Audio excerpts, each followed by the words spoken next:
Hello beautiful people and welcome to my channel. It is Jalissa Joy and welcome to part 2 of this 6-part discussion. So now we are about to get into the situation. Part 1, we introduced ourselves, we introduced the situation, we set the tone for you all. Now, as you view part 2, I really want you to think about, what does a master's program mean to you? When I think of a master's program, even before all of this began, I think that when you're done, you should be a master of the topic, not just of a particular sect of the topic, but a master of it. You should know different parts of that topic from different angles so that you are a master. So just keep that in mind as we go into the situation and talk about the issues and the inciting incident at the Actors Studio Drama School. This is Say Something While Black. Remember to like, comment, subscribe, share. I have all of the details listed as far as how to get in contact with Brittany and I in the description. Be sure to check out my blog because it shares more information about the inner workings of the programs from my perspective. All right, let's get started. Let's start here. So the Actors Studio Drama School, they released this very blanketed, very lackluster statement in response to the Black Lives Matter movement, and specifically to address the murders of, but not limited to, of course, George Floyd, Breonna Taylor, and Ahmaud Arbery. And in this very lackluster, blanketed statement, they made 4 false claims. And I wrote them down because I want to be very verbatim about No, I've not heard these. Oh no, you haven't read it. You haven't. Yeah. So they said that number 1, they support their students of color. 2, that they celebrate diversity. 3, that they fight for equality. And 4, they stand in solidarity with their artists of color. I don't know about you, Jalissa, but I'm just gonna say, truth be told, I didn't experience any of that, and I can vouch for many of our other, Black alumni when I say that we did not experience that type of support, that type of solidarity, that fight, that celebration. They like to recycle material instead of keeping it fresh, instead of telling modern Black stories, but like usually it's like oppressive, or like, single moms, or somebody's in the hood, and it's like, well, there are more Black stories than that. So it's like, when you say that you celebrate diversity, whose diversity? Whose diversity are you talking about here? Because I did get a lot of white diversity, and I knew a lot about Shakespeare, I knew a lot about the Romans, Greek theater. Greek theater. I knew a lot about, Chekhov.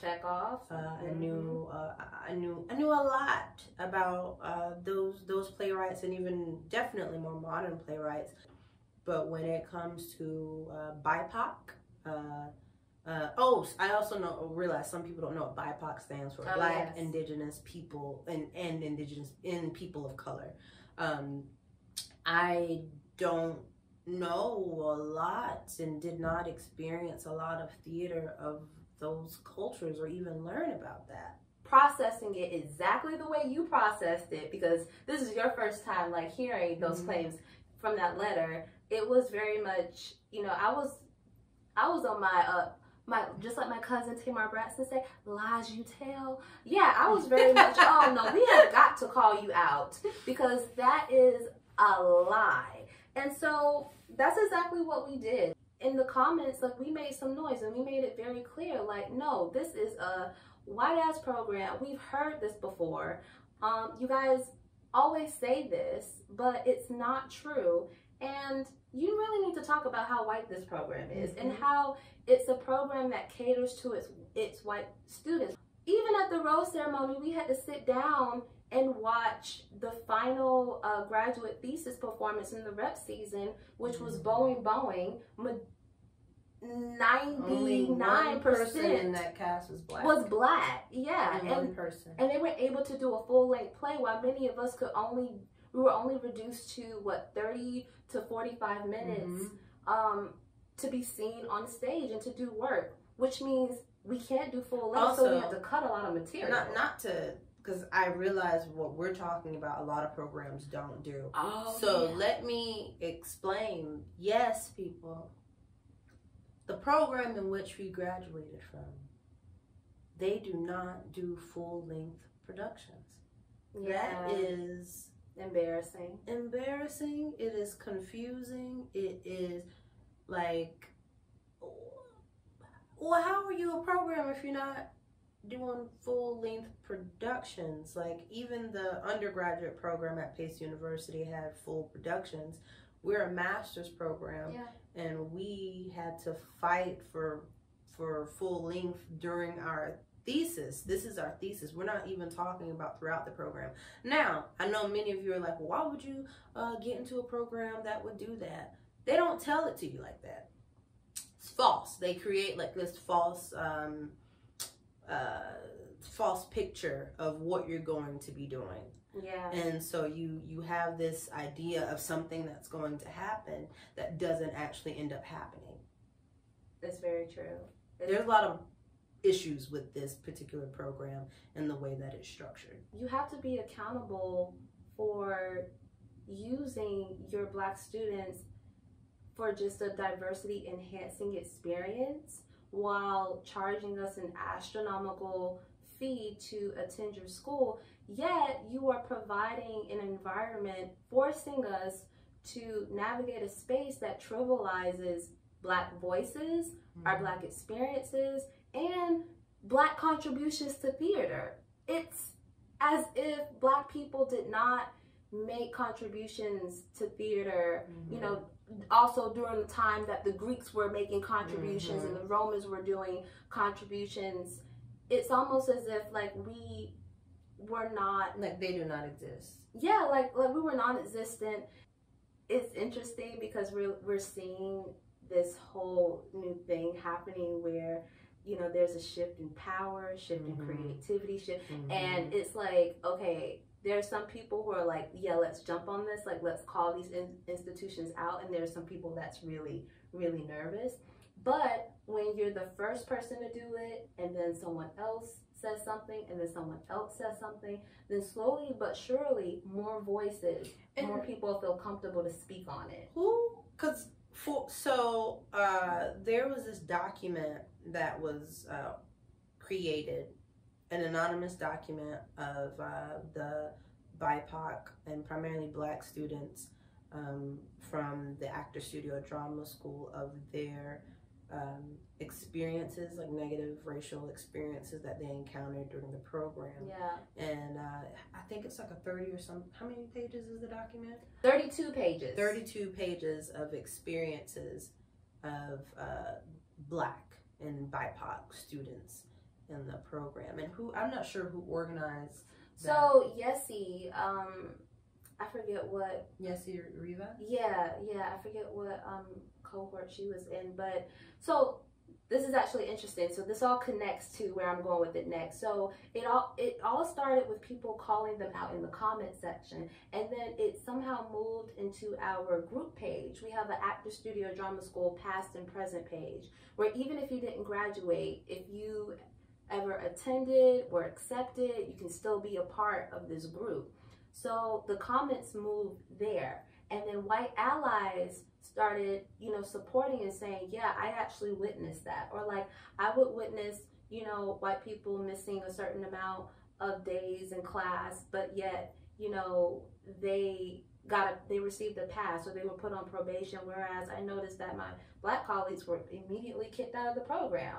And then other people were like, oh, well, that happened, that's still happening? Like, I just graduated 2 years ago, and that's still, yeah, still. Or like, I graduated like 10 years ago, and I remember that also happening. So we started recognizing, like, wow, like, same stories, different cohort, different person, and the same patterns. The same patterns showing up over and over and over again. Students, you know, being called out in front of their classmates, or retaliation because, you know, what you write in your evaluation. So you're afraid to, you know, truthfully and authentically evaluate your teachers. Yeah, so when we are allowed to, or we get to give evaluations, what is it, towards the end of a class? And they are supposed to be anonymous.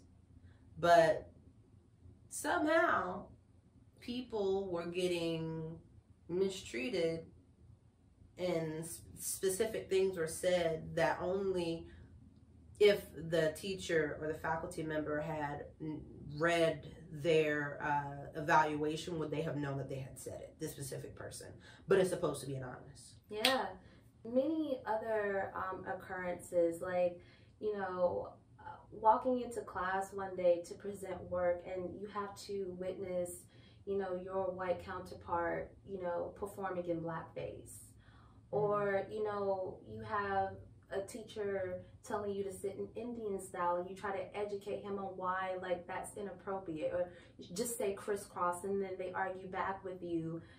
And you tell them, like, hey, like, I'm Native American. Like, don't tell me about why this isn't wrong. I know why this is wrong and why you shouldn't say that. Making you feel like the white way is the right way. You know, those. Because I mean, I even had experiences like while I was at school, different pieces that I would want to work on. I would have to fight with them. You know, fight with my white teachers about why I should be allowed to do this type of material. You know, and it's nothing based on ability. Idea like, oh, I don't think that's for you. I do it, and then it's like, oh yeah, that's actually a really wonderful piece for you. Yeah, it's like, what's up with that? What's up with that? Yeah. Like, what's that about? Yeah, why do I have to fight so hard? Why I gotta fight so hard to do something that usually a white person would do?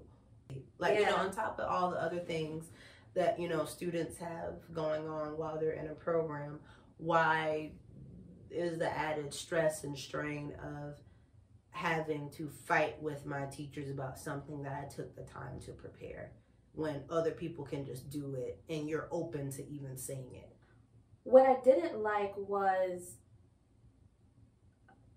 attacking like the personal like attributes of someone. Like I was talking about, you know, NAS forcing her to take a class to neutralize the way she talks. Also labeling you as problematic when you present these issues, like very valid, you know, issues. The same opportunities that you give to your white counterparts to like explore themselves like artistically, please just give those same opportunities to me. Or, you know, again, and I found this out by reading the You Are Not Alone document, the 32-page document, that, you know, there were other, you know, cultures and ethnicity of people who were shown favoritism, even financially. They were given, you know, tuition assistance. And when, you know, Black students complained of, you know, it being difficult for them to handle the tuition, you know, we were left to fend for ourselves. And so we have to go pick up sometimes not one, but 2 jobs. Because I worked 2 jobs. My first year, in the program, I worked 2 jobs. My first job, you know, was during the week. So during the week, on top of my classes, I would be at work. And then on the weekends, I had to get up around 4 a.m. on Saturday and Sunday to go work at a restaurant. So every single day, you know, I was working. So it's not, and that affects, you know, that makes it very difficult. But they're very quick to, you know, label it as a mental health issue and say, go get help, because that's their way of, you know, not, you know, providing any additional support that they're supposed to facilitate. This is the program where you do that. And also we're artists. You know, like, stop acting as though like we're working in a corporate environment. Yeah, and our feelings have a lot to do. Our feelings have a lot to do with it. It is personal. You know, that blew my mind. I'm like, gosh, like I really feel like I'm like working in corporate America again, and I have to know. And also, if you're demanding me to give of myself in terms of like going deep into my craft, pulling out this, you know, the depths and the shadows of my emotions and bring that up, and then I'm sitting there left to be vulnerable, and then you come and you attack me for, looking tired or not speaking or participating as much, and it's only because I'm so tired because I had to work, double shifts and had to come in and have to give you all of this this emotional work. Other people were able to get away with that. And by us being the students having to witness, certain people get special treatment, you don't realize that 3 years, you're enduring that for 3 years. Of course it's gonna eventually show up as trauma. Once you're out of it. Yeah.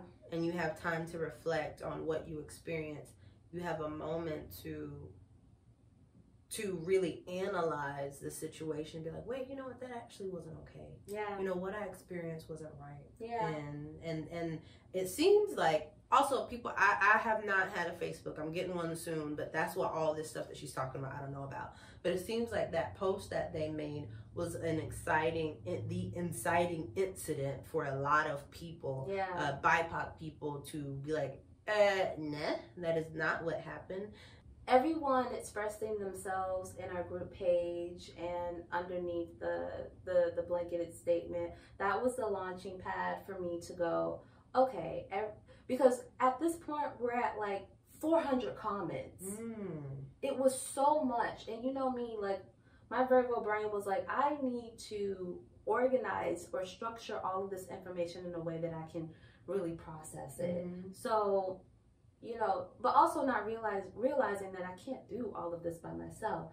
So I noticed the other, BIPOC alumna and alums who were consistently commenting. So I reached out to them personally and said, hey, can we get together and talk to the current students and see how they feel about it first?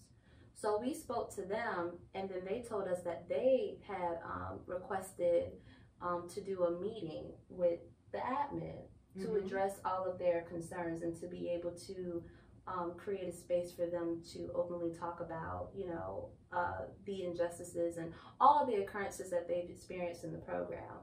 And I thought, you know what, as alumni, we need to follow suit and do the exact same thing. When we were current students, if we would have had more support from our alumni, it probably would have been, a lot of these things would have been called out sooner than later. And so I felt like we always talk about, oh, our alumni, we don't really know them. So I was like, you know what, this is my opportunity to get to know the ones that I see commenting constantly. We all did this program, but we don't know each other. They don't even have an alumni. There's no alumni network that the program has set up. They haven't cared and taken enough time to cultivate and to care about the cultivation of their program and for the future. Yeah, and so, as I'm listening to the current students talk about some of the issues that they have, my thing is, okay, so how do we build this foundation for change? What does that look like? And the current students, they're already doing it, but we can still do it. Even though we don't attend the school anymore, the program is nothing. Any program is nothing without their alumni. Right. So if you want us to be more present, then you need to show that you appreciate us and you value us.